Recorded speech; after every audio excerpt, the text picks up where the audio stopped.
Bismillahirrahmanirrahim. Assalamualaikum warahmatullahi wabarakatuh. Alhamdulillahi wa kafa, wassalatu wassalamu ala rasulillahil mustafa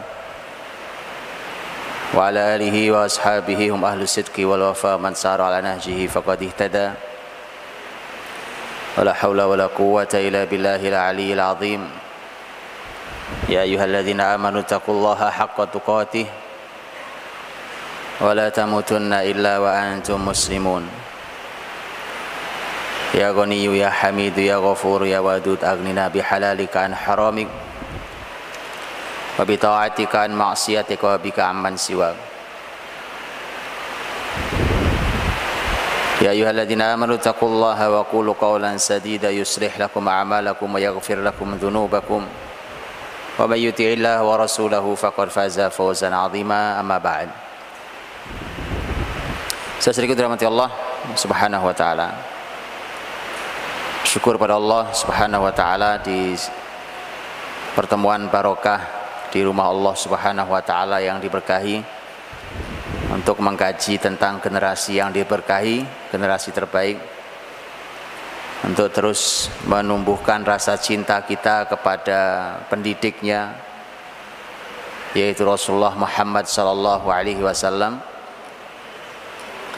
agar menjadi uswatun hasanah bagi kita, menjadi teladan terbaik bagi kita, dan bersyukur kita diberikan Allah potret yang sempurna, sehingga dengan mudah seharusnya kita mencoba melakukan, berani menjalankan setelah komprehensif mengilmuinya.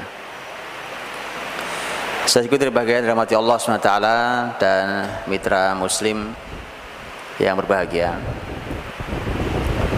Pembahasan kita hari ini seperti disampaikan oleh saudara kita, moderator, tentang cara kaya ala 3 sahabat. Utsman bin Affan radhiyallahu anhu, Abdurrahman bin Auf radhiyallahu anhu, dan Zubair ibn Awam radhiyallahu anhu. Bapak Ibu, sebenarnya saya tidak terlalu suka membahas tema ini. Ini jujur, saya tidak terlalu suka membahas tema ini. Mengapa begitu? Karena ilmu itu disampaikan harus disesuaikan dengan keadaan. Mu'adz bin Jabal radhiyallahu anhu menyembunyikan ilmu panjang sekali sampai menjelang meninggalnya. Itu pun beliau sampaikan karena beliau takut merasa berdosa. Tidak ada hubungannya dengan Mu'adz sebenarnya, tapi maksud saya adalah Nabi waktu menyampaikan ilmu ke Mu'adz, dan Mu'adz bertanya, afala ubashirun nas, bolehkah saya kabarkan berita gembira ini pada seluruh masyarakat? Kata Nabi, la, jangan. Menjadi unik ketika ilmu disampaikan Nabi ke sahabat, tapi oleh Nabi dikatakan jangan sampaikan ke orang lain. Padahal ilmunya ilmu kabar gembira, karena ilmunya adalah siapa yang mengucap la ilaha illallah masuk surga. Nabi katakan jangan, karena kata Nabi fayattakilu, karena khawatir masyarakat ini akan malas beramal. Allah, masuk surga gampang, maka jadi malas beramal. Itu apa artinya? Artinya bahwa kata Nabi jangan menyampaikannya, karena hari ini masyarakatnya masyarakat yang masih kalau disampaikan mereka akan malas beramal. Artinya cara berpikirnya, pondasi dasarnya belum cukup. Hari ini saya menyampaikan tema ini. Ini tema begini sudah sangat lama, bertahun-tahun saya hindari, Pak. Kenapa? Karena saya bicara di hadapan sebuah masyarakat, apapun yang dilakukannya cuma pengen satu, pengen kaya. Itulah mengapa saya tidak suka menyampaikan itu. Saya pernah diminta untuk mengisi sebuah acara. Saya pikir panitianya salah undang waktu itu, karena saya diminta mengisi acara entrepreneurship Muslim. Saya tidak pernah mengisi begituan. Saya bilang, tapi karena sudah diundang, sudah datang, kemudian saya ngisi. Saya bilang, para entrepreneur lain biasanya kalau bicara tentang entrepreneurship adalah bagaimana menjadi pengusaha, kemudian menjadi kaya raya, kemudian menjadi orang yang mulia setelah kaya, menjadi orang yang banyak infak sedekah, kira-kira gitu ya. Saya bilang, rasanya panitia salah undang, saya bilang, karena saya tidak suka membahas itu. Kenapa? Kalau Anda baca sejarah, teman-teman, kalau babnya cuma kaya itu sesuatu yang pasti terjadi. Bacalah sejarah. Sahabat itu lapar teman-teman. Di mana muslimin di Madinah dikepung, diintimidasi dari sejak Mekah bahkan. Di Madinah di awal-awal tahun 1, tahun 2, tahun 3, tahun 4 sampai tahun 7.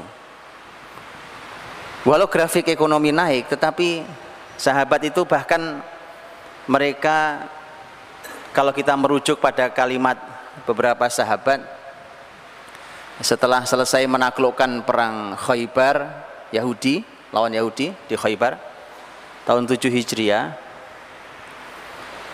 maka di situ sahabat mengungkapkan, karena Khaybar itu negeri kaya raya, penghasil kurma terbesar di Jazirah Arab saat itu. Disitulah kemudian para sahabat mulai mengatakan, sekarang baru kami tahu rasanya kenyang. Jadi ternyata selama ini sahabat itu nggak tahu kenyang itu kayak apa ya rasanya. Itu bukan basa-basi. Karena kalau teman-teman buka sejarah Ashabus Suffah umpamanya, para sahabat yang tinggal di Suffah. Salah satu sahabat yang tinggal di Suffah diantaranya Abu Hurairah radhiyallahu anhu. Abu Hurairah sendiri pernah bercerita, saya itu pernah berdiri dan pingsan di samping mimbar Nabi Shallallahu Alaihi Wasallam. Sampai sahabat menduga saya ini ada penyakit apa begitu. Kata Abu Hurairah, demi Allah, bukan karena penyakit saya jatuh pingsan, tapi karena lapar. Itu Abu Hurairah, yang nantinya jadi pemimpin besar, nantinya mempunyai harta melimpah. Pemimpin, nanti beliau juga sempat ke Bahrain. Beliau diutus kemana-mana, jadi ilmuwan besar, menjadi perawi hadis paling banyak periwayatan yang sampai pada kita hari ini, 5.374 hadis. Tapi itu nanti. Nah, itu masa-masa awal begitu itu, ya seperti itu. Kan antum tahu Bilal kan? Semua tahu Bilal radhiyallahu anhu. Tapi begitu Allah memberikan kemenangan pada negeri-negeri Islam atas perjuangan mereka itu, kaya itu apa ya? Bukan sesuatu yang kita seperti yang hari ini kita kejar-kejar begitu, Pak. Akhirnya saking kita ini mengejar kekayaan, sampai apa saja yang kita lakukan itu karena ingin kaya. Sampai sholat duha saja karena pengen kaya. Itu yang saya nggak suka gitu ya. Mohon maaf saya. Itu yang saya hindari, karena nanti kemudian orang ini hanya ingin kaya, menumpuk hartanya dengan ilmu yang sedikit. Dan saya sudah sangat sering, mohon maaf, diskusi dengan teman-teman berbagai kalangan, bahwa masuk di satu lini dipikir sudah syariat segalanya, padahal yang disyariahkan baru akadnya. Kan hari ini semangat bersyariah luar biasa ya. Orang ingin hijrah dari bisnisnya, dari segala macamnya, dari segala hal dikasih label syariah. Semangatnya oke, bagus. Tapi yang jadi masalah adalah ilmu yang tidak komprehensif, itu satu. Dan yang kedua, semangat berilmunya selalu cepat sekali merasa puas, sehingga bicara tentang bisnis umpamanya baru masuk di satu poin, yaitu akad. Diislamkan akadnya, tadinya riba, tadinya tidak halal menjadi halal sesuai dengan syariat. Yang namanya bisnis itu bukan cuma akad, Pak. Masih panjang ceritanya. Untuk sesuatu disebut sebagai sesuai dengan syariat. bukan cuma akad. Ini sudah panjang saya berdiskusi dengan teman-teman, bahkan ada yang dengan sangat pede gitu ya, datang hadir kemudian menceritakan tentang bisnis syariahnya. Begitu saya tanya-tanya berapa, yang terjadi bingung. Kenapa? Karena itu yang disuka. Oke, tapi semangatnya luar biasa. Ini perlu dijaga semangatnya untuk semangat mensyariatkan segala sesuatu. Tapi jangan berkecil hati, ini cuma muqaddimah. Saya tetap akan sampaikan materi ini. Saya tetap akan sampaikan karena antum sudah mulai tegang wajahnya dan mulai khawatir. Tetap saya sampaikan. Tapi saya sampaikan di muqaddimah ini teman-teman, supaya antum tahu bahwa sahabat itu sebelum mereka kaya raya, itu sudah dibekali oleh Nabi ilmu-ilmu yang cukup, yang komprehensif, yang melimpah tentang bersikap terhadap harta. Itu kita belum punya. Nah maka tolong teman-teman, kalau pengen kaya gitu, antum segera diberikan landasan pengganjalnya, karena ini berbahaya. Hari pertama muslimin menang di perang Badar nyaris menjadi hari pertama kekalahan muslimin. Faktornya apa? Yas'alunaka 'anil anfal. Masalah harta rampasan perang. Belum juga pulang ke Madinah, muslimin sudah pecah jadi 4. Itu muslimin, Pak. Zaman sahabat, zaman terbaik. Model kita begini ini, ya kan? Makanya ilmu dulu yang kuat. Nabi itu sebelum meninggal itu berpesan-pesan luar biasa kepada para sahabatnya. Banyak sekali pesan-pesan Nabi SAW tentang masalah harta. Kenapa? Karena setelah ini kalian kaya raya. Kalian kaya raya setelah ini semua. Maka pesan Nabi banyak masalah harta. Di akhir-akhir hidup Nabi itu, di antaranya adalah pesan Nabi di pagi hari selesai sholat subuh, saat sahabat mulia Abu Ubaidah Al-Jarrah datang membawa harta banyak sekali, harta zakat, infak, sedekah dari satu suku. Begitu datang diletakkan harta di Masjid Nabawi. Sahabat berkumpul di sekeliling Abu Ubaidah. Nabi melihat sahabat pada kumpul ngelilingin harta, Nabi senyum-senyum. Senyum, kata Nabi absyiru wa'malu ma yasurrukum. Kata Nabi, silahkan bergembira dan silahkan berharap yang menyenangkan hati kalian. Boleh, silahkan. Tapi sebelum harta dibagi, Nabi bilang, fawalladhi nafsi biyadih, fawallahi mal faqru akhsha alaikum, walakin akhsha an tubsata alaikumud dunya, fatanafasuha kama tanafasa man kana qablakum, fatuhlikukum kama ahlakathum. Hadis riwayat Muslim. Demi Allah, kata Nabi SAW, bukan kemiskinan yang aku takuti terjadi pada kalian. Jadi Nabi itu teman-teman gak takut kalau umatnya miskin, supaya antum tahu ini. Karena kalau entrepreneur selalu mengatakan ayo kaya, miskinin mendekatkan pada kekafiran, begitu kan?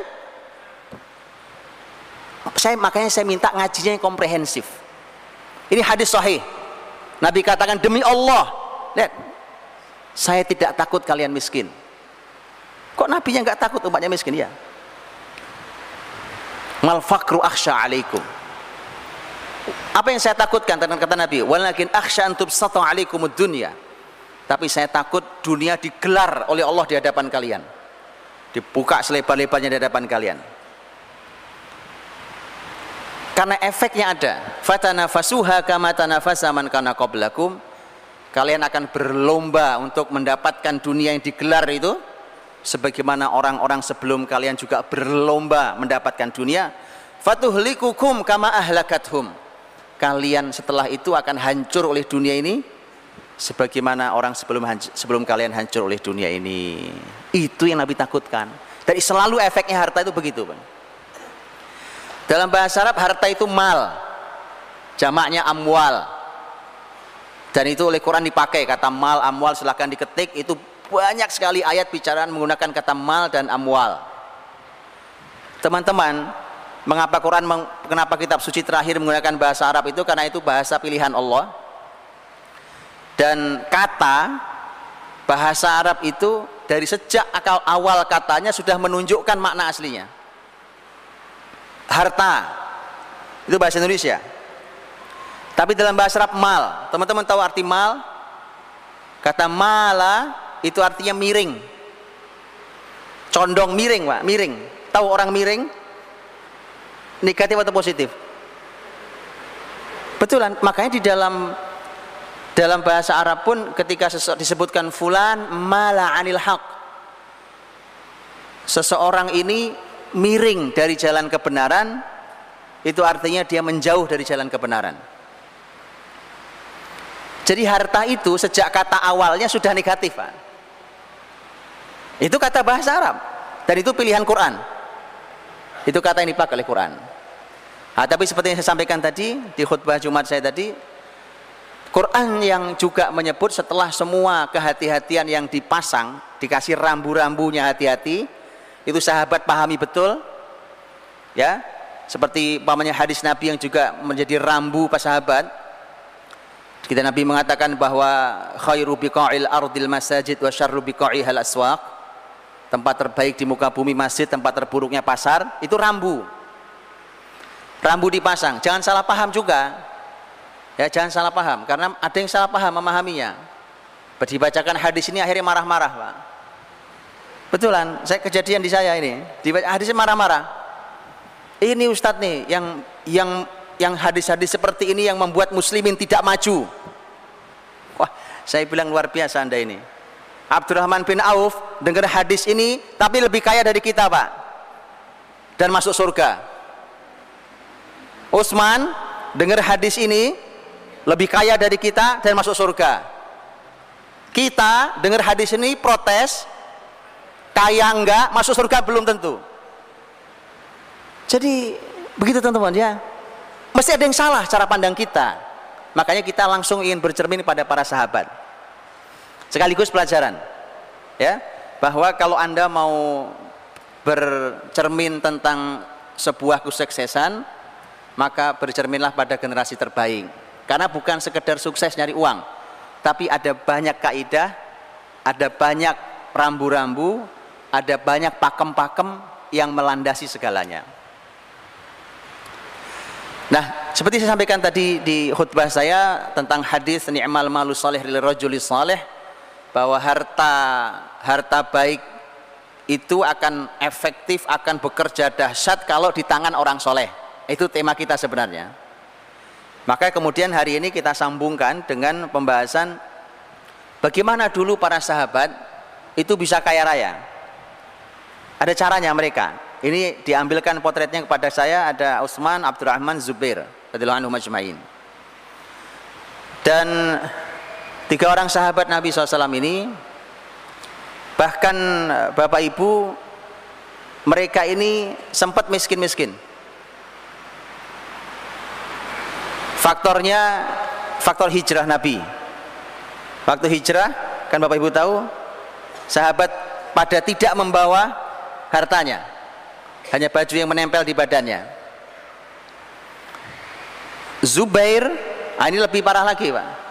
Zubair sebagaimana penuturan istrinya yang juga putrinya Abu Bakar, yaitu Asma binti Abu Bakar, yang menuturkan bahwa waktu saya nikah dengan Zubair nggak punya harta kecuali hanya punya kuda. Kuda itulah yang tugas saya ngasih makan si kuda itu. Terus dalam kisahnya panjang. Jadi ini bayangkan hadirin, tahun 1 Hijriah itu, ini sahabat-sahabat ini yang akan kita bicarakan ini perekonomiannya bukan cuma jatuh, tapi nol. Sempat nol perekonomiannya. Yang gamblang adalah Abdurrahman dan Zubair. Tapi saya ingin menyampaikan tentang hasil akhir, tentang harta mereka. Karena tentu tidak layak kita bicara tentang kekayaan mereka. Kita judulnya kan apa tadi? Cara kaya. Cara kaya ala 3 sahabat. Kan pertanyaan pertama memang sekaya apa, Pak? Kan itu. Kalau kaya biasa terus dituturkan di sini ya nggak menarik. Ini sudah saya sampaikan di pertemuan saya di waktu saya kajian yang terakhir di Surabaya. Tapi saya bacakan ulang sebagai pengingat. Tadi sempat saya coret-coret sebenarnya berapa angka mereka punya ini. Ini data saya bacakan dari tulisannya seorang Profesor Dr. Yusuf bin Ahmad Al-Qasim. Beliau adalah dosen fikih perbandingan di Ma'had Ali Lil Qadha Jamiatul Imam Saudi. Juga beliau sebagai salah satu pengawas syariat untuk sebuah lembaga keuangan dan permodalan Islami. Beliau yang menceritakan tentang mendata diambil dari beberapa kalimat para ulama tentang berapa kira-kira harta mereka. Saya bicara 3 orang berarti. Untuk kita lihat. Karena kalau antum tahu sekaya itu berarti kita boleh belajar sama beliau kalau betul kaya. Kalau betul kaya.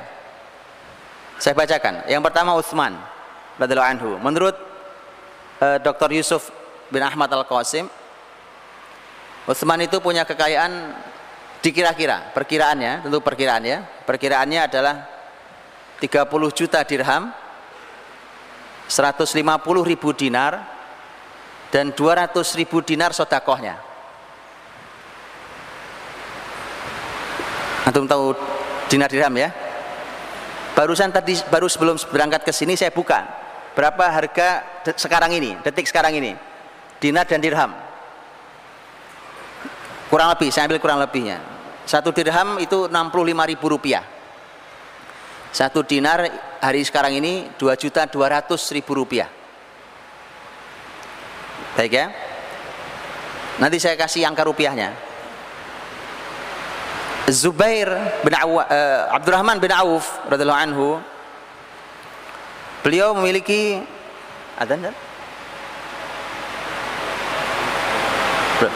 beliau memiliki harta kekayaan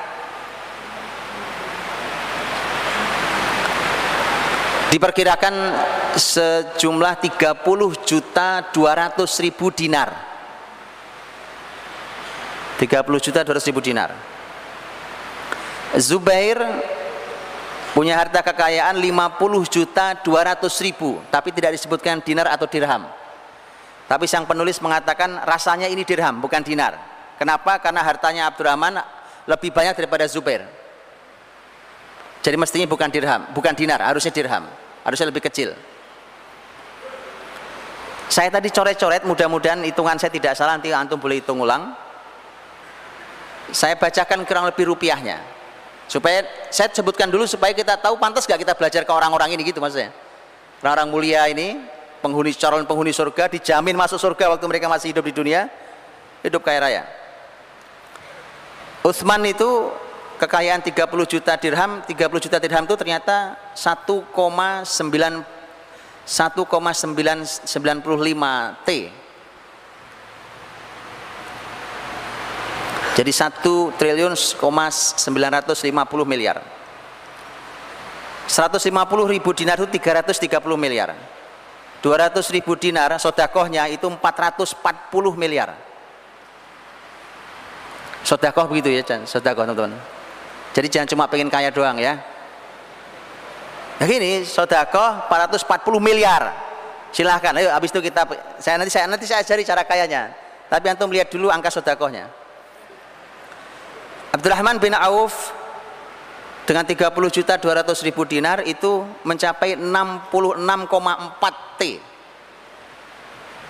Jadi 66.440 miliar. Zubair itu 3,2. Semua T ya.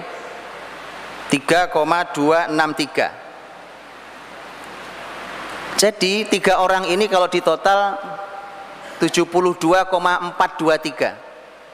Jadi 3 orang itu hartanya 72,4. Cukup ya? Sudah adzan? Mudah-mudahan tidak ganggu sholat antum. Yang khusyuk sholatnya, sholat isya kita semoga Allah terima, jadi 72,4 T. Kita akan bicara tentang bagaimana mereka masuk surga tapi duitnya juga banyak gitu. Wallahu a'lam bishawab. Bismillah, alhamdulillah, wassalatu wassalamu ala rasulillah wa ba'd. Saudaraku jamaah dan mitra muslim yang dirahmati Allah SWT, itu data angkanya dan berarti kita nyatakan kita layak untuk belajar. Begitu bukan begitu?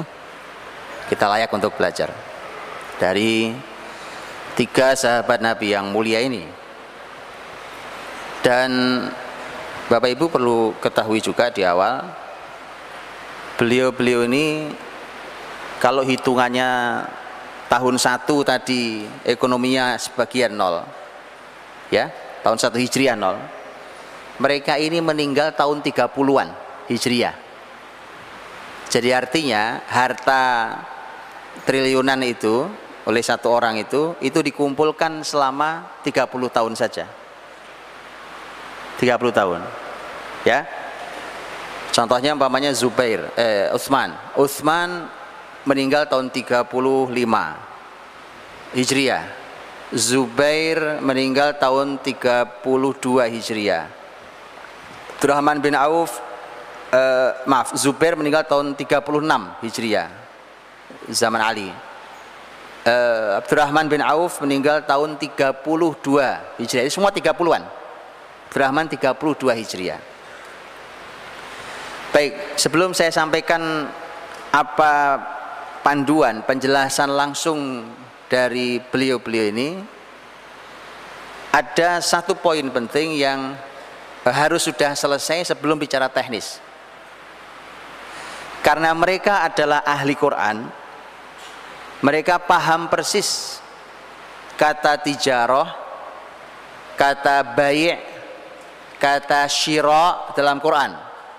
Perdagangan, jual beli atau beli jual, mereka paham persis dalam Quran.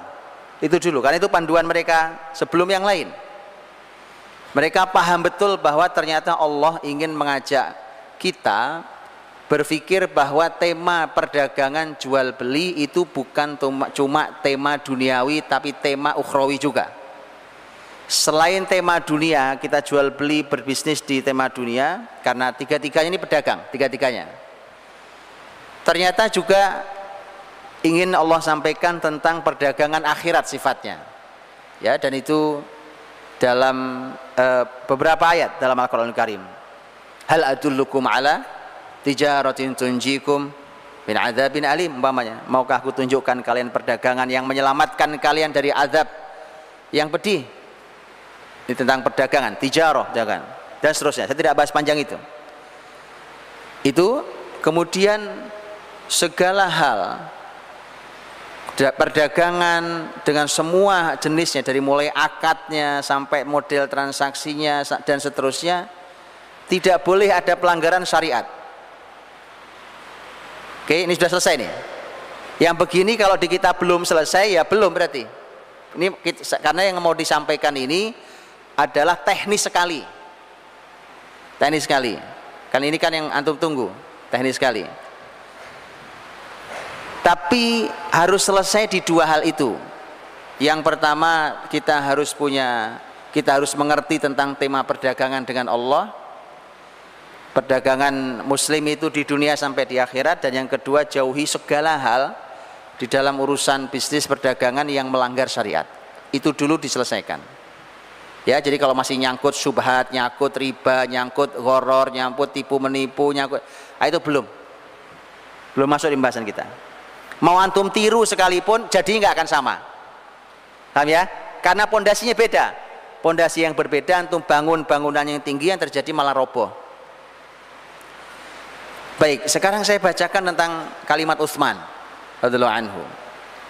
Bagaimana Utsman radhiyallahu anhu beliau mencapai harta sebanyak itu. Beliau mengatakan, kuntu u'alij wa unammi wala azdari ribhan wala ashtari syaikhan wa aj'alur ra'sa ra'sain. 5 poin. 5 poin. 1, kuntu u'alij. Aku ini u'alij. Kata u'alij itu kalau sebenarnya kata ilaj artinya obat Pak sebenarnya, ngobati sebenarnya. Tapi maksudnya adalah saya terjun. Jadi saya langsung yang terjun ngurusi bisnis ini. U'alij. Nanti kita jelaskan. Wa unammi, kata unammi Nama itu artinya mengembangkan, menumbuhkan, mengembangkan, dan saya mengembangkannya. Wala azdari ribhan, saya tidak meremehkan keuntungan. Wala asyari syaikhan, saya tidak membeli yang tua. Istilah-istilahnya unik. Saya tidak membeli, syaikh artinya tua kan? Wala ashtari syaikhan, saya tidak membeli yang tua. Wa aj'alur ra'sa ra'sain, dan saya jadikan satu modal jadi dua modal. Dah 5, paham? Kalau paham saya pindah ke yang lain. Ini resepnya Utsman. Kalau gitu kita masuki sedikit-sedikit. Kuntu u'alij, dijelaskan oleh para ulama, artinya adalah bahwa Utsman radhiyallahu anhu dalam bisnisnya tidak mewakilkannya pada orang lain. Saya langsung yang tangani, saya langsung yang mengurusinya, saya terjun langsung di bisnis ini. Artinya apalagi di awal-awal bisnisnya, maka Utsman itu langsung terjun sendiri, tidak diwakilkan pada orang lain, tidak dari awal sudah sibuk gaji orang, maka semua di tangannya sendiri. Sehingga dia akan punya banyak kelebihan, punya pengalaman. Karena penting seorang pemimpin ketika dia punya pengalaman, maka bahkan nanti ketika dia punya anak buah banyak, dia tahu gelagat sekecil apapun dia tahu. Kan begitu, karena dia punya pengalaman. Saya pernah seperti kamu juga, ya kan? Bahkan dari sejak nol saya seperti kamu, tahu. Saya tahu kamu gelagatnya mau ngapain, saya tahu. Selain punya interaksi dengan banyak orang, karena orang berdagang jual beli, kalau dia tangani sendiri, dia punya pengalaman dan dia punya interaksi dengan siapapun, umpamanya dengan pembeli atau dengan penjual lain dan seterusnya. Itu kata u'alij. Jadi saya langsung yang terjun, yang menanganinya. Satu. Yang kedua kata Utsman, wa unammi, dan saya yang menumbuh kembangkan bisnis ini. Penjelasan para ahli ilmu adalah kalimat ini maksudnya adalah keuntungan yang saya dapatkan tidak saya nikmati semua, sebagiannya saya kembalikan jadi modal supaya semakin membesarkan, semakin mengembangkan, semakin menumbuhkan bisnis ini, bahkan saya bisa merambah ke dunia yang lain. Jadi keuntungannya tidak diambil semuanya. Dan ini menarik sesuai dengan hadis Nabi sallallahu alaihi wasallam ketika Nabi menceritakan dalam hadis tentang seseorang yang kebunnya dengan ajaib dihujani oleh Allah, sementara kebun kanan kirinya tidak dihujani. Ya, maka kemudian ditanyakan kepada si pemilik kebun, memang apa istimewanya Anda? Orang lain tidak dapat hujan kebunnya, tapi kebun Anda dihujani sendiri. Dia mengatakan setiap hasil panen saya bagi 3. Saya bagi 3, jadi selalu sepertiga. Ya, sepertiga saya nikmati hasilnya, termasuk umpamanya untuk operasional apa, dan termasuk yang saya nikmati. Sepertiga saya kembalikan jadi modal. Nah, ini pembahasan kita. Sepertiganya saya kembalikan jadi modal lagi sehingga makin besar. Sepertiganya saya sodakohkan. Nah, sodakohnya sepertiga. Ya, ini menarik. Ayo sodakoh sepertiga. Itu perusahaan Anda akan dihujani berkah oleh Allah di saat perusahaan yang lain yang semisal tidak ada hujannya. Sepertiga. Baik. Wa unammi, kata Utsman, saya kembangkannya tadi. Di antaranya maknanya adalah bahwa sebagian hasilnya dikembalikan ke modal. Seperti kisah Nabi. Ini kan kisah-kisah ini diceritakan kepada para sahabat. Jadi para sahabat itu menjadikan kisah itu jadi inspirasi mereka, jadi ide mereka. Yang ketiga, wala azdari ribhan, saya tidak pernah meremehkan keuntungan. Apa artinya? Artinya ternyata nanti kita akan jumpai kalimat yang maknanya semisal di Abdurrahman bin Auf di tema ini. untung sekecil apapun saya ambil. Jadi saya tidak pernah menunggu untung yang besar. Nanti ada kalimat semisal yang disampaikan oleh Abdurrahman. Jadi saya tidak menunggu untung besar, saya tidak pernah meremehkan keuntungan, itu maksudnya. Walau kecil saya tidak pernah meremehkannya. Ya cuma kecil, nggak ada. Selalu ini menjadi syukur saya, sekecil apapun keuntungan. Karena untung. Masya Allah, orang lain rugi, saya untung. Walau kecil untungnya. Lihat barokahnya. Dan ini hadirin juga menentukan tentang berapa besaran seseorang boleh mengambil keuntungan. Kalau ditanya secara hukum fikih berapa besarannya seseorang boleh mengambil keuntungan,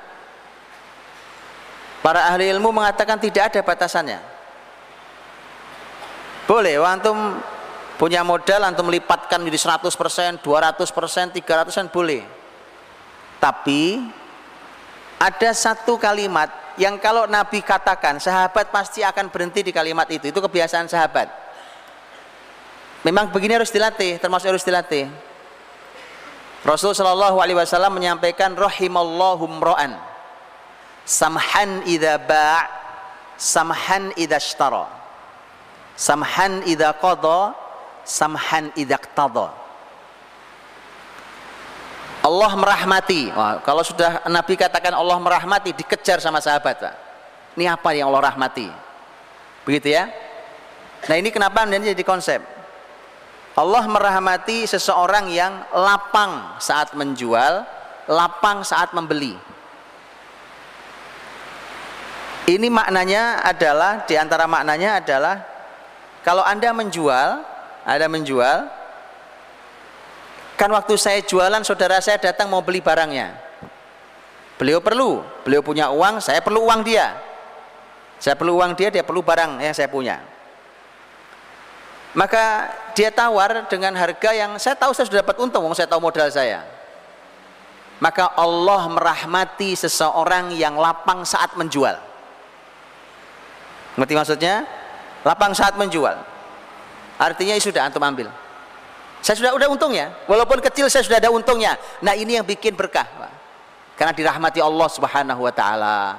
Dan ini ternyata konsepnya Utsman. Wala azdari ribhan. Saya tidak pernah meremehkan keuntungan. Semua saya syukuri, sekecil apapun. Justru itu jadi konsepnya nanti. Abdurrahman lebih jelas nanti kalimatnya. Itu ternyata malah konsepnya. Ngambil untung tidak banyak-banyak. Dengan itu maka perputarannya percepat. Kurang lebih begitu. Ya. Wala ashtari syaikhan. Saya tidak membeli yang tua. Kata syaikh artinya tua. Kalau bicaranya adalah barang umpamanya, maka saya tidak membeli barang yang stok lama. Karena ternyata tetap saja orang nyari yang baru. Kalau orang beli gandum gitu nanya, ini gandum kapan nih? Atau dilihat-lihat gini, ini kayaknya udah lama nih gandum nih, gitu ya. Tetap saja orang yang baru. Ternyata Utsman mengatakan kalau saya tidak membeli barang yang sudah numpuk lama gitu ya, sudah tersimpan lama, kemudian saya tidak beli yang itu, saya cari yang baru. Saya cari yang baru. Wala ashtari syaikhan. Wa aj'alur ra'sa ra'sain. Dan saya jadikan ra's artinya kepala, artinya modal. Saya jadikan modal, satu modal jadi dua modal. Apa artinya? Kalau saya meletakkan uang saya umpamanya punya uang nih, umpamanya uangnya 1000 dinar, gitu ya. Ini ada bisnis, satu bisnis. Saya tidak akan letakkan 1000 dinar uang saya ini kepada satu bisnis ini, tapi akan saya pecah modal ini jadi dua. Ada bisnis A, ada bisnis B, maka saya pecah jadi dua. Resikonya ada. Resikonya adalah saya tidak bisa banyak menguasai modal di sini. Karena harusnya 1000 jadi cuma 500 mungkin. Harusnya saya kuasai saham sekian, ternyata saya tidak kuasai saham sekian. Wa aj'alur ra'sa ra'sain. Saya jadikan seperti itu. Salah satu penjelasan yang lain adalah kalau saya menjual barang. Saya menjual barang kata Utsman, penjelasannya bukan kata Utsman ya. Penjelasannya kalau saya jual barang begitu. Kalau saya punya tanah saya jual ini dengan 1.000 umpamanya, 1.000 dirham umpamanya, maka daripada cuma 1.000 saya belah jadi 2 tanah saya kapling,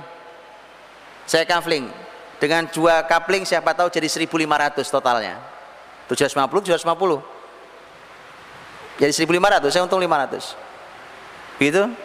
Itu wa aj'alur ra'sa ra'sain, saya jadikan modal saya jadi pecah jadi 2, jadi tidak 1. Karena kalau tadi ada risikonya, kalau ternyata yang bisnis yang ini rugi, hilang uang saya semua.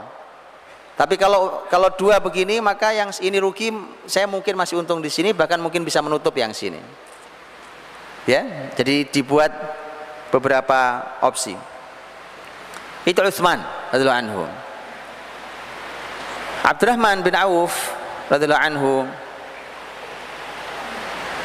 saya ingin memulai dari kalimat terkenal beliau, di mana beliau mengatakan dullani 'ala suq, tunjukkan pada saya di mana pasar. Di mana kalimat itu disampaikan saat Abdurrahman bin Auf tidak punya harta sama sekali, hijrah meninggalkan Mekah menuju Madinah dalam keadaan tidak membawa harta sama sekali, padahal hartanya banyak di Mekah. Maka ditampung oleh saudaranya yang baru dikenalnya, yaitu Sa'ad bin Rabi', sahabat kaya Madinah radhiyallahu anhu, dan kisahnya antum semua tahu. Sa'ad bin Rabi' siap berbagi rumah, berbagi kebun, berbagi istri.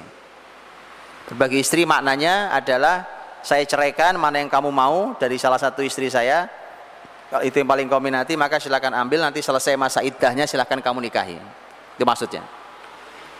Nah ini, maka Abdurrahman mengatakan barakallahu fi ahlikum fi amwalikum wa ahlikum, semoga Allah memberkahi hartamu dan keluargamu.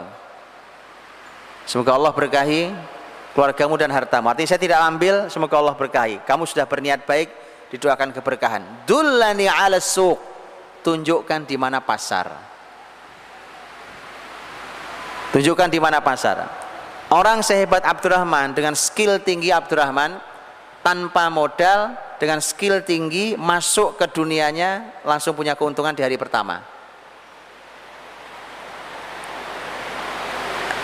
Ya saya tidak tahu, para teman-teman entrepreneur mungkin lebih ahli. Kalau hari ini teori entrepreneurship selalu, ya sekali pertama gagal biasa, 2 kali juga biasa, 3 kali juga biasa gitu ya. Kalau Abdurrahman nggak biasa. Karena Abdurrahman bin Auf hari pertama masuk pasar, ditunjukkan pasar. Di mana pasar? Tunjukkan saya, ditunjukkan pasar, itu pasarnya. Tunjukkan pasar, masuk pasar, hari itu tidak ada modal. Wong dipinjemin saudaranya juga nggak mau dia. Tidak ada modal, tapi punya skill dia. Bayangkan itu, dia punya skill tanpa melanggar syariat. Karena hari ini kita kadang-kadang diajari skill tapi tidak peduli halal haramnya. Ya, Abdurrahman bin Auf dengan skill tingginya masuk ke pasar, kemudian beliau hari itu dia mendapat keuntungan. As-samin wal aqid. Samin itu minyak samin tuh, samin. Aqid itu susu yang dibekukan. Dia kurang lebih lah, gitu ya, kurang lebih aqid namanya. Itulah 2 keuntungan yang didapat oleh Abdurrahman bin Auf. Begitu ditelateni setiap hari sampai dia bisa beli emas. Emas pertama yang dia beli tidak terlalu banyak memang, tapi lumayan. Ya nawati min dhahab, ada emas walau tidak besar. Begitu dia punya emas walau tidak besar, langsung nikah. Itu. Jadi begitu harusnya antum. Duit sudah punya, sekolah sudah selesai, nikah enggak, maunya apa? Iya toh? Makanya, jadi teman-teman, itu Abdurrahman. Makanya pagi hari bertemu Nabi SAW dalam keadaan wangi, rambutnya klimis sekali. Terus Nabi bertanya, Abdurrahman, nampaknya pagi ini indah sekali, kamu wangi klimis sekali. Abdurrahman mengatakan, semalam saya menikah ya Rasulullah dengan seorang gadis dari Ansor. Ala wazni nawatin min dhahab, maharnya emas. Nah tadi emas tadi itu yang dia beli nggak seberapa banyak tapi dia sudah bisa beli emas. Kemudian Nabi SAW mengatakan, aulim walau bisyah. Kalau gitu kata Nabi, buatkan walimahnya walau hanya dengan seekor kambing. Nah, Abdurrahman saat itu belum punya banyak uang. Nggak apa-apa Abdurrahman, walau seekor kambing buat walimahnya. Ayo potong kambingnya, kita makan bersama. Aulim walau bisyah. Nah, dullani al-suq itu ada banyak semangat yang harus jadi memang skill tinggi. Dan dia sangat berani karena dia percaya betul dengan skillnya. Saya hanya perlu di mana lokasinya. Ini dunia saya akan masuk ke sana. Lihat, hari ini setiap kita bicara bisnis pasti tidak jauh dari modal, bukan begitu? Yang dipikirkan sudah macam-macam perencanaan, ujung-ujungnya modalnya dari mana modalnya. Abdurrahman tidak pernah bicara modal. Abdurrahman cuma perlu tunjukkan di mana pasarnya. Itulah mengapa teman-teman dirahmati Allah, Abdurrahman bin Auf itu tidak ingin langsung besar. Kan hari pertama cuma samin dan akid, nggak apa-apa. Cuma itu nggak apa-apa. Jadi tidak terburu-buru, karena ternyata terburu-buru itu ternyata juga bisa menjadi jebakan sendiri. Ada musuh yang siap menjebak bahkan, gitu ya.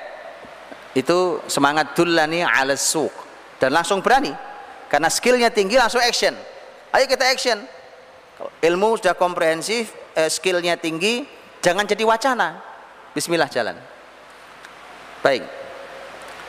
Yang kedua, Abdurrahman mengatakan, ma bi'tu dainan. Saya tidak menjual sesuatu dalam bentuk utang. Cash. Nanti mau beli cash.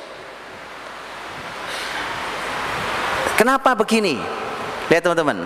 Kok kesannya Abdurrahman kejem banget ya kan? Masuk saudara tidak mau bantu? Tidak. Kalau urusan bantu jangan tanya. Saya sudah sering sampaikan. Abdurrahman bin Auf itu, Masya Allah, hartanya ditebar di masyarakatnya. Ditebar di masyarakatnya, Pak. Penduduk ibu kota, Madinah itu, penduduk ibu kota, sepertiga pernah dibayari hutangnya oleh Abdurrahman bin Auf. Sepertiga pernah dihutangi oleh Abdurrahman bin Auf, dan sepertiga pernah disilaturahimi dengan uangnya Abdurrahman bin Auf. Bisa sering sampaikan. Artinya kalau urusan sodako jangan tanyakan itu. Tapi sekarang saya sedang bisnis bukan? Yang hasilnya akan saya sodakohkan lagi. Kalau akad kita bisnis maka tidak ada utang. Antum mau beli cash. Kenapa? Ini yang mulai harus kita tumbuhkan. Budaya ngutang itu tidak benar. Ngutang boleh tapi budaya hutang tidak benar. Maka saya mohon maaf sebesar-besarnya. Kalau orang megang kartu kredit, Pak, kemudian nanti umpamanya, mohon maaf sekali lagi, umpamanya kemudian dibilang, tapi ini Pak kartu kredit syariah. Oke? Mohon maaf saya cuma bertanya, tolong dijawab, di mana syariahnya membuat hutang menjadi sistemik? Kalau ngutang boleh, benar. Hutang boleh, benar. Nabi pun ngutang. Boleh hutang itu. Dengan syarat bisa bayar, bertekad membayar dan seterusnya. Tetapi dengan kartu, kita pegang kartu kredit, maka hutang menjadi sistemik. Karena kemanapun kita beli tinggal gesek, betul? Hutang menjadi sistemik itu, saya mohon diajari di mana syariatnya itu. Di mana syariatnya menjadikan hutang sebagai sistem. Rasul Shallallahu Alaihi Wasallam ketika bicara tentang jual beli, Nabi mengatakan yadan biyadin, ha biha, artinya tangan ketemu tangan. Yadan biyadin artinya cash. Mana uang antum? Ini barang saya punya, cash.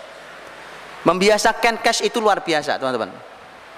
Karena hari ini ternyata Masya Allah, karena hutang dibuat sistemik, akhirnya orang mengambil keuntungan dari hutang itu. Akhirnya orang beli cash malah susah dapat barangnya. Yang begini ini perekonomian yang sebentar lagi roboh. Karena ini perekonomian tidak normal.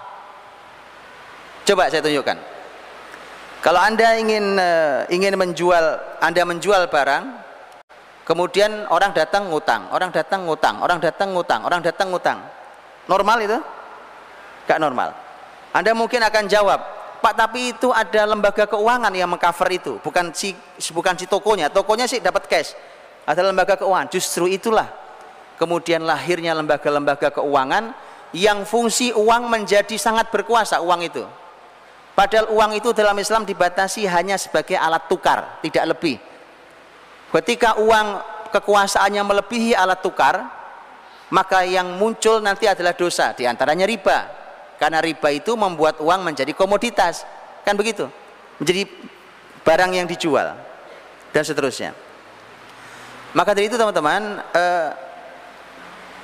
Nabi SAW memotivasi muslimin untuk bahwa sebenarnya semuanya cash.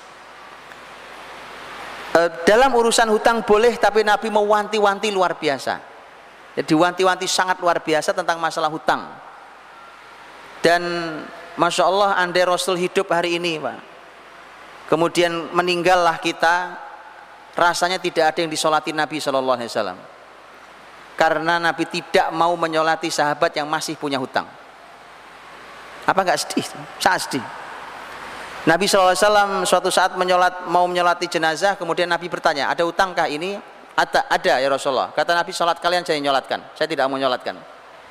Kemudian seorang sahabat mengatakan, ya Rasulullah, dia punya hutang 2 dinar, kalau saya tidak salah 2 dinar, dan saya nanggung.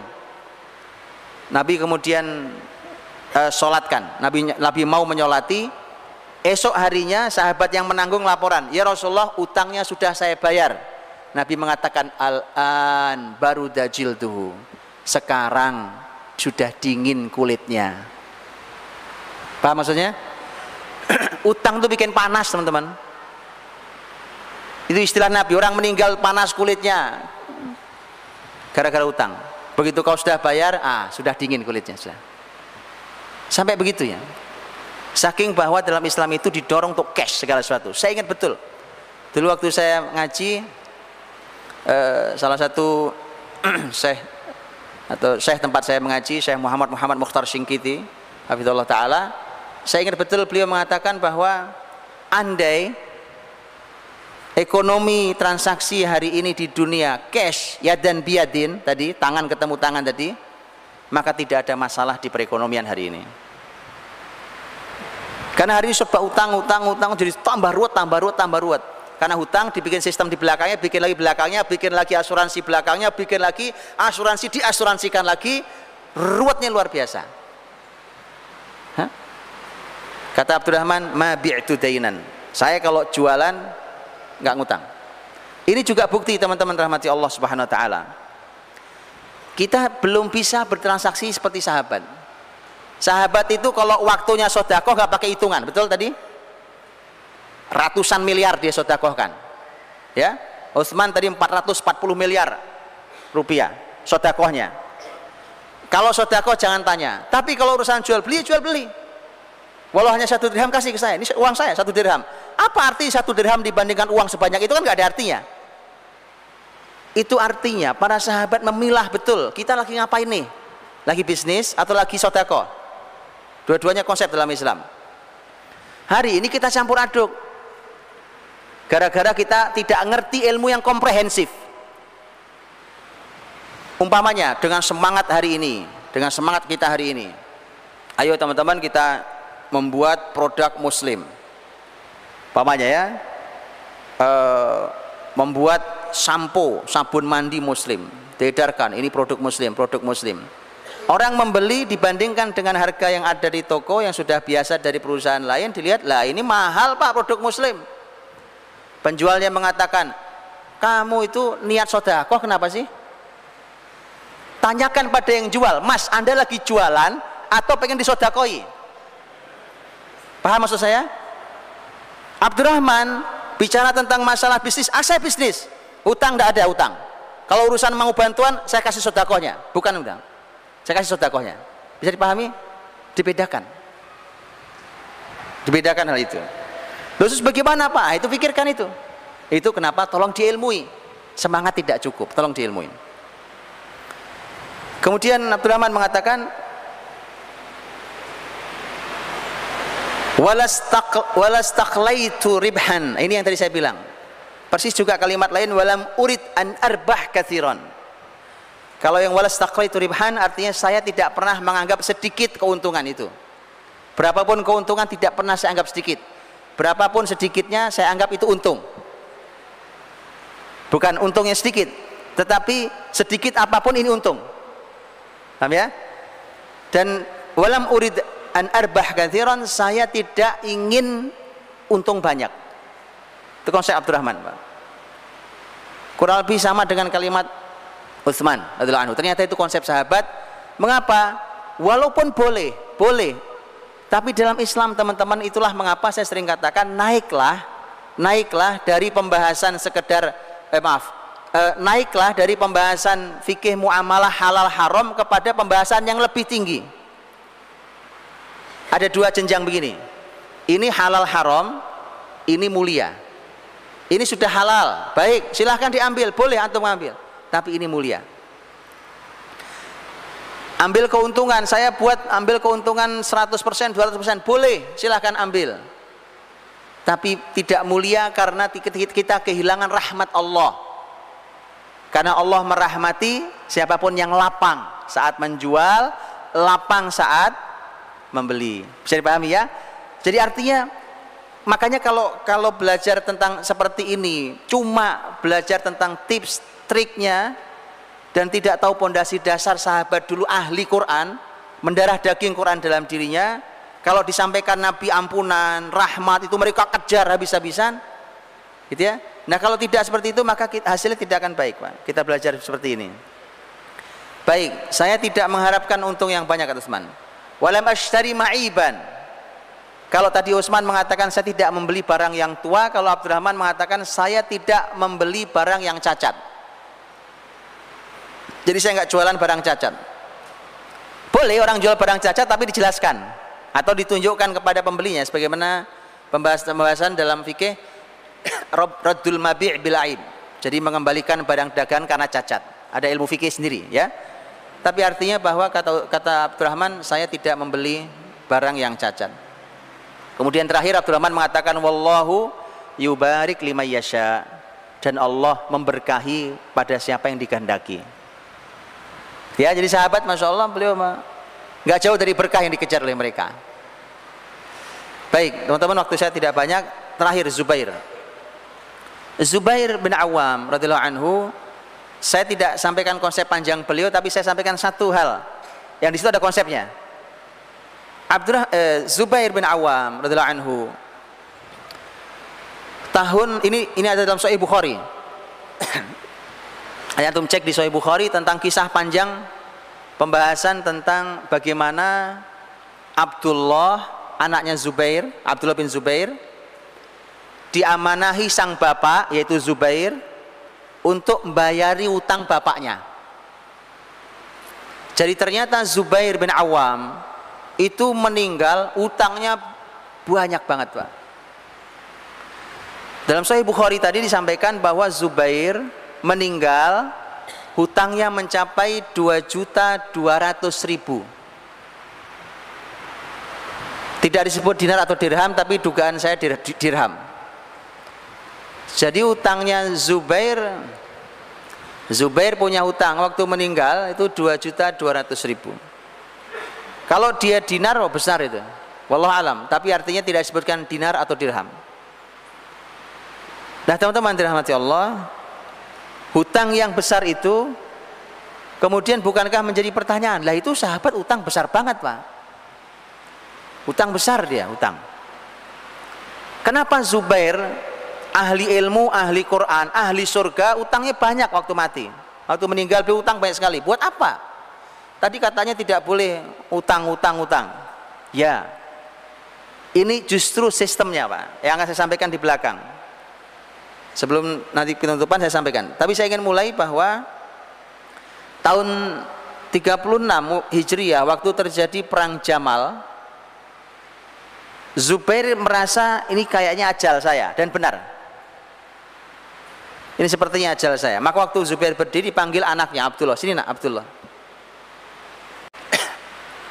Rasanya hari ini ayahmu akan meninggal.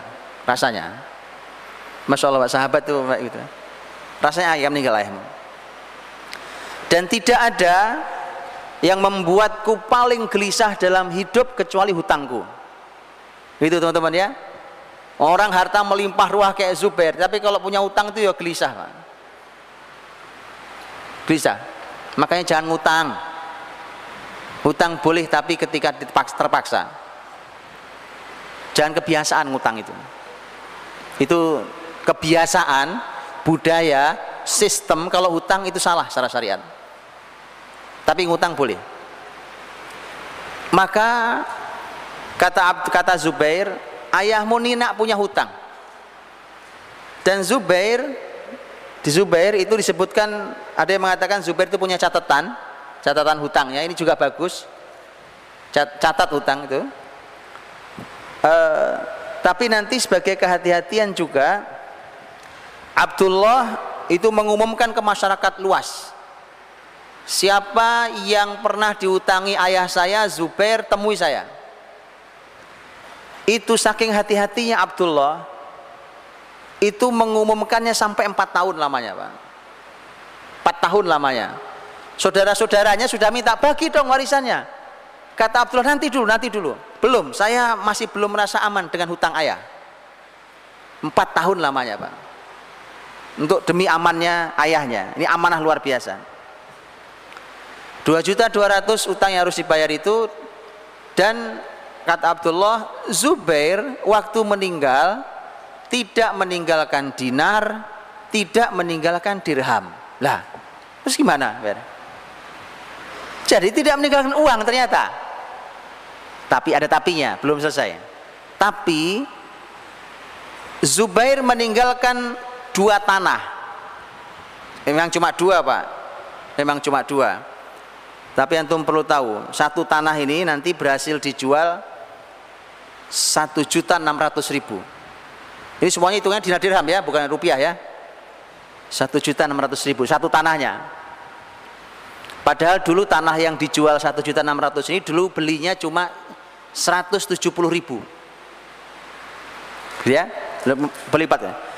Ada 2 tanah yang ditinggalkan Zubair. Ada 11 rumah di Madinah, ibu kota. Ada 2 rumah di kota Basrah, ada 1 rumah di kota Kufah, dan ada 1 rumah di Mesir. Gitu ya.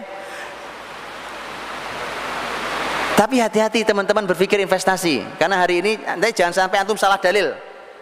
Dengar alim antum salah dalil. Jangan sampai. Hati-hati dengan investasi yang kemudian dianggurkan, menganggur. Tidak boleh bumi Allah dibikin nganggur, rumah dibeli kosong rusak atas nama investasi. Tanah dibeli nganggur kosong, bumi Allah sampai gersang. Dosa besar. Dosa, Pak. Bumi Allah tidak boleh dibikin seperti itu. Boleh antum investasi tapi garap. Atau garapkan ke orang lain. Rumah dimanfaatkan atau disewakan dan seterusnya. Pokoknya harus menghasilkan bumi Allah ini. Nah, Zubair kemudian nanti hutangnya oleh Abdullah diproses. Kisah panjangnya ada dalam Sahih Bukhari, silakan dibaca. Kisahnya panjang sekali. Bagaimana proses pembayarannya sampai tuntas. Bahkan Zubair sudah pernah pesan sebelum meninggal. Nah, nanti kalau ayah meninggal, kemudian harta ini sudah kamu bagi dan kok masih ada sisanya, maka ayah berwasiat 1/3. Loh, masih sempat berwasiat, Pak. 1/3. Saya wasiat 1/3. Bagi ke anak-anakmu, Abdullah bagi ke anak-anakmu. Jadi 1/3 diwasiat. Karena kan cucu kan tidak dapat ketika ada anak laki-laki dalam warisan. Maka Masya Allah saking cintanya Zubair pada cucunya, dia kasih melalui jalan halal, yaitu wasiat. Dan benar, ternyata masih tersisa nanti uang itu, Pak. Tersisanya banyak, Pak. Tadi kan saya bilang tadi, uangnya sangat banyak. Dan bahkan nanti masih dapat warisan. Masih dapat warisan. Karena istri Zubair ada 4. Maksud saya yang sahabat itu kalau meninggal istrinya maksimal, Pak. Abdurrahman meninggal istrinya juga 4. Zubair meninggal istri juga 4, gitu ya. Jadi memang mereka Masya Allah, Pak, itu indahnya orang soleh. Umurnya panjang-panjang, duitnya banyak, istri maksimal. Mati masuk surga. Loh gitu kok diatur syariat gak mau, ya kan? Ayolah diatur syariat ini enak, Pak. Masya Allah, lihat orang-orang soleh ini, ya kan? Itu keempat istrinya masih mendapatkan warisan sangat besar. Masing-masing dapat warisan besar-besar. Jadi ternyata memang masih lebih hartanya. Terakhir, sudah habis waktu saya. Ini malah menjadi konsep. Mengapa Zubair utangnya banyak? Ada dua catatan penting. Satu, Zubair hutangnya banyak, tapi Zubair tahu asetnya besar. Begitu dia meninggal, ditutup utangnya masih lebih banyak. Itu satu penting. Nah, yang kedua ini yang konsep, menarik. Yang kedua ini, Zubair bin Awam radhiyallahu anhu, orang-orang jujur seperti beliau itu mendapatkan amanah penitipan uang oleh masyarakat. Jadi kalau hari ini menjadi seperti tempat menyimpan uang, tempat simpan pinjam, koperasi, bank kayak gitu ya. Dulu sempat menyimpan uang tuh orang-orang soleh itu. Persis seperti Rasul Muhammad SAW. Bukankah waktu Rasul mau hijrah, Nabi minta Ali tidur di kamarnya, di tempat tidurnya? Salah satu pesan Nabi, tidurlah di sini dan ini harta, besok kembalikan ke fulan.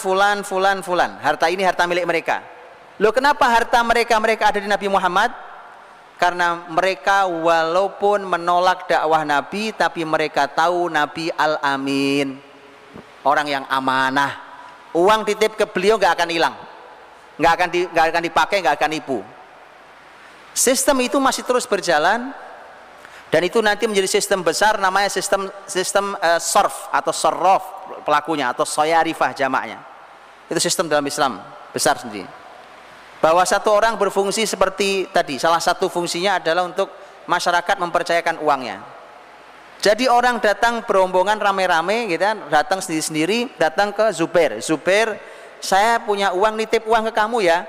Nanti uangnya saya ambil kira-kira umpamanya bulan Ramadan tahun depan umpamanya, atau saya ambil nanti pas begini.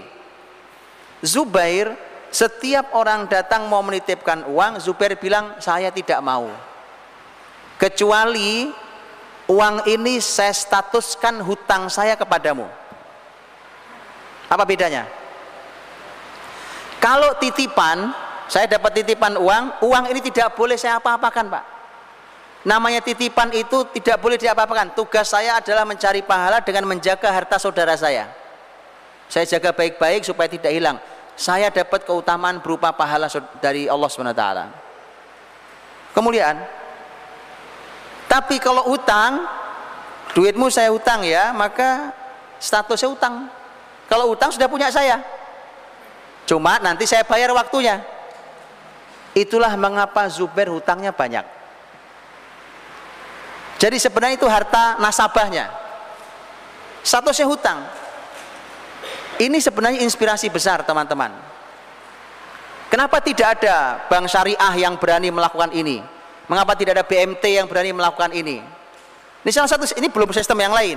Ini salah satu sistemnya. Orang datang cuma mau nitip, dah, saya utang ya. Karena nitip, Anda kan harus bayar safety box, ya kan? Untuk pengamanan segala macam harus bayar. Bagaimana kalau saya utang? Ini menjadi modal tambahan buat Zubair. Itu mengapa bisnis Zubair jadi besar sekali.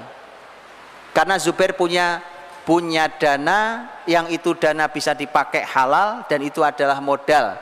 Makanya kalau berpikir tentang modal, jangan selalu hanya minjam ke bank, ke ini. Banyak saudara muslim kita ini yang bisa berkumpul bersama, bisa meminjamkan, bisa bekerja sama, bisa menggunakan transaksi baik salam, bisa menggunakan istisna, bisa banyak transaksi dalam Islam yang menjembatani modal. Gitu ya, teman-teman. Jadi silakan pelajari dalam pembahasan ekonomi syariah, karena di sana apa yang ada dalam pembahasan fikih dalam Islam itu adalah solusi-solusi. Itu saya kira, semoga yang sedikit bisa memberikan gambaran bagaimana mereka dulu, para sahabat 3 orang ini, mereka memiliki konsep. Dan memang kalau dulu Bapak Ibu, orang-orang soleh dulu itu bicaranya memang tidak panjang-panjang, sekilas-sekilas begitu, tetapi prakteknya itu yang luar biasa. Kayak tadi contohnya kalimat simpel-simpel, tapi kayanya luar biasa. Gitu ya, nggak teori panjang, buku tebel-tebel ditulis ya kan, teorinya panjang-panjang, ya duit nggak banyak-banyak juga. Nah ini tidak, kalimat singkat-singkat, paling beberapa poin, tapi duitnya banyak. Khair, mudah-mudahan Allah berkahi seluruh yang kita miliki, Allah berkahi harta kita, juga Allah sucikan jiwa kita. Wallahu a'lam bishawab, saya kembalikan. Baik, mitra muslim dan juga jamaah Masjid Yayasan Perguruan Al-Irsyad, masih ada sisa waktu sekitar 7 menit atau 6 menit ya. Saya buka satu pertanyaan saja ya. Silakan dari jamaah Masjid Al-Irsyad yang ingin bertanya, silakan angkat tangan. Masnya? Oke. Oh, ada? Oke. Bapak, monggo, silakan. Pakai mic ini Pak ya. Ada panitia mungkin. Boleh maju mungkin nggih?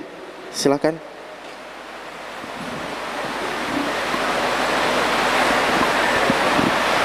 Cek. Assalamualaikum warahmatullahi wabarakatuh. Saya Hamka dari Jamaah Masjid Tanwir Asamrowo ingin bertanya, bagaimana dengan kami yang sudah menggeluti bisnis, tadi perniagaan, dagang, kemudian ada harta yang didapat, kalau ada ikhwan ini, tentunya bukan saya, ikhwan, dia modalnya Ustadz dari orang tuanya itu modalnya pegawai pajak. Sedangkan pajak itu sendiri dalam Islam bagaimana, kemudian modalnya dia sudah terlanjur dengan modal dari harta ayahnya, harta pajak gitu Ustadz. Jadi atau ada ikhwan lain juga yang dia berbisnis kemudian sudah ada modalnya dari awal, orang tuanya profesinya dari rentenir. Jadi apakah semua modal dibuang terus dari nol atau bagaimana Ustadz? Jazakumullahu khairan katsiran. Terima kasih Bapak atau Mas Hamka ini ya. Jadi bisnis modalnya dari orang tua yang pegawai pajak, kemudian orang tua yang rentenir, ini bagaimana Ustadz kalau modalnya dari sumber-sumber seperti itu? Baik, ini jawabnya susah Pak. Insya Allah, kasihan jawabnya memang susah. Kalau bicaranya rentenir, maknanya riba, rentenir ya, riba ya uang haram, dan dosanya tidak sederhana, dosa besarnya pun levelnya tinggi, bahkan lebih tinggi dari dosa besar, beberapa dosa besar yang lain. Bicara tentang pajak, itu pajak ya, bicara tentang pajak, teman-teman rahmati Allah, para ahli ilmu menyampaikan bahwa hukum asalnya pajak itu tidak boleh, kecuali karena beberapa hal maka dibolehkan. Ya, jadi pahami cara ulama bicara. Ulama kalau berbicara itu ada kaidahnya, bukan boleh, bukan begitu. Hukum asalnya tidak boleh, tapi dia menjadi boleh kalau terpenuhi beberapa syarat. Itu fatwa para ulama. Nah, untuk itu maka memang harta yang dipakai tadi itu, harta yang dipakai dengan sumber seperti itu, tentu kita tahu tidak clear, tidak clean gitu ya, hartanya tidak clean. Maka memang kalau kita mau dari sejak awal menjadi barokah dan kemudian bertumbuh, berkembang juga, semoga berkahnya melimpah sehingga memudahkan pertumbuhan dan perkembangan, dan juga menjadi terjaga, karena pertumbuhan berkembang itu terkadang bahaya. Jadi tumbuh kembang besar tapi terjaga, itu barokah. Maka semestinya boleh dia bertahap, silahkan, karena tidak sesederhana orang berpikir untuk berbalik. Maka cobalah mencari sumber dana yang lebih bersih. Sumber dana yang lebih bersih, carilah, insya Allah Allah mudahkan. Banyak saudara-saudara kita, Masya Allah, tadi saya sudah katakan, orang-orang baik itu, Bapak Ibu, itu tidak perlu banyak orang, ini banyak sekali, tidak perlu banyak orang untuk menyelesaikan masalah besar, karena faktornya faktor kualitas, apalagi jumlahnya banyak seperti ini. Semestinya ketika berkualitas maka banyak sekali solusi. Bicara tentang modal, Masya Allah, maka silahkan bersaudara, ya kan, silahkan berjamaah, silahkan berkumpul bersama saudaranya. Disitulah kemudian kita bangun ekonomi ini bersama, sekaligus kita uji sampai di mana iman kita. Karena ekonomi, harta itu ujian keimanan. Ngaji kita selama ini udah benar atau belum, itu Pak. Karena begitu ngaji sudah lama, begitu bisnis bareng ternyata berantem, nah ada yang salah berarti. Bisa jadi salah satu faktornya ngaji kita selama ini ternyata belum lengkap. Salah satu faktornya. Kita jadi silahkan cari yang lebih clear, lebih clean, lebih mendekati keberkahan, lebih halal, ya, dan itu akan membuat kita nyaman, berkah, dan semoga diberikan Allah kebesaran. Wallahu a'lam bishawab. Kalau misalnya bisnisnya ini sudah jalan Ustaz, jadi awal modalnya dari uang seperti itu, kemudian bisnisnya sudah jalan, ini gimana solusinya mungkin? Ya, artinya ketika bisnis sudah jalan, nanti kalau secara hukum silahkan tanya pada para ustadz ekonomi syariah ya. Tapi artinya bahwa ketika sesuatu sudah berjalan, maka nanti juga sebenarnya kita punya pilihan-pilihan. Punya pilihan-pilihan. Maksud saya selalu cobalah untuk menjadi lebih baik. Bahwa kemudian pilihannya ada yang saya perlu bertahap Pak. Ya silahkan ditahapi tapi harus lebih baik dari hari ke hari. Ada yang mengatakan tidak Pak, sekarang juga saya tutup. Silahkan ditutup kalau Anda berani. Karena itu juga ada orang-orang yang sangat kuat seperti itu dan luar biasa. Ya, maka silahkan diukur karena memang ketika Rasul bersabda, "Innallaha thayyibun la yaqbalu illa thayyiba." Sesungguhnya Allah itu baik dan tidak menerima kecuali yang baik saja. Nah, itu masalahnya. Ketika sesuatu tidak baik, ketika Allah tidak terima, tidak mau terima, nah ini menjadi masalah ini, Pak. Ini masalah. Kalau Allah tidak bersama kita, karena berserikatnya kita, bersamanya kita dalam urusan apapun, itu dalam hadis qudsi Rasul menyampaikan, Allah berfirman, "Ana tsalitsus syarikain ma lam yakhun ahaduhumal akhar." Aku ini, kata Allah, aku ini yang ketiga dari dua orang yang berserikat selama tidak ada yang berkhianat. Jadi kita perlu Allah di dalam perserikatan kita. Allah akan selalu ada bersama perserikatan ini sepanjang tidak ada yang berkhianat di antara kita. Wallahu a'lam bishawab.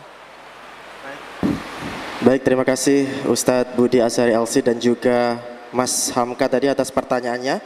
Terakhir Ustadz, ditutup dengan doa. Baik, Ibu dirahmati Allah, kita tutup dengan doa. Semoga Allah memberikan kepada kita, dicukupkan kita dengan yang halal, sehingga kita tidak perlu dengan yang haram. Dicukupkan kita dengan ketaatan pada Allah, sehingga kita tidak perlu tertarik dengan kemaksiatan. Dicukupkan kita dengan Allah, sehingga kita tidak perlu dengan makhluknya. Allahumma salli wa sallim wa barik ala sayyidina Muhammadin wa ala alihi wa sahbihi ajmain walhamdulillahi rabbil alamin. Hamdan yuwafi ni'amahu wa yakafi mazidah. Ya Rabbana lakal hamdu wa lakal syukru kama yanbaghi li jalali wajhikal karimi wa adimi sultanik. Ya hayy ya qayyum bi rahmatika nastaghith. Aslih lana sya'nana kullah wa la takilna ila anfusina tarfata a'yunina. Rabbana taqabbal minna innaka antas samiul alim wa tub alaina innaka antat tawwabur rahim. Ya Ghaniyyu ya Hamid ya Ghafuru ya Wadud. Aghnina bihalalika an haramik wa bi ta'atika an ma'siyatik wa bika amman siwak. Allahumma aslih ahwalal muslimin. Allahumma aslih lana dinana alladhi huwa ismatu amrina wa dunyana allati fiha ma'ashuna wa akhiratana allati ilaiha ma'aduna. Allahumma inna nas'alukal huda wat tuqa wal afafa wal ghina. Allahumma inna nas'alukal huda wat tuqa wal afafa wal ghina. Allahumma inna nas'alukal huda wat tuqa wal afafa wal ghina.